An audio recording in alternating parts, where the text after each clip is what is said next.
Për shumë njerëz, dita fillon dhe përfundon me telefonin në dorë.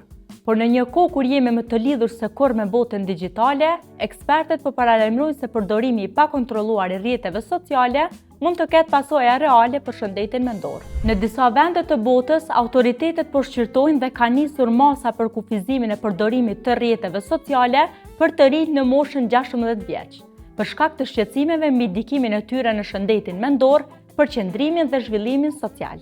Sipas Organizatës Botërore të Shëndetësisë, mbi 1 miliard njerëz në botë jetojnë me çrregullime të shëndetit mendor, si ankthi dhe depresioni, duke e bërë këtë një nga problemet më të mëdha globale të kohës sonë. OBSH tregon se 11% e adoleshentëve kanë përdorim problematik të rrjeteve sociale, që do thotë humbje kontrolli dhe varësi nga telefoni dhe aplikacionet.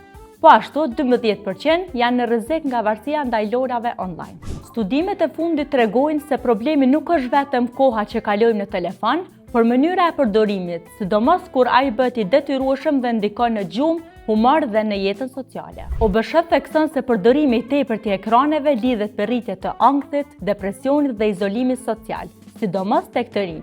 Në fund, pyetja mbetet e thjeshtë: apo e përdorim ne telefonin, apo telefoni po na përdor ne? Përgjigjja mund të jetë më e rëndësishme për shëndetin tonë mendor se sa e mendojmë.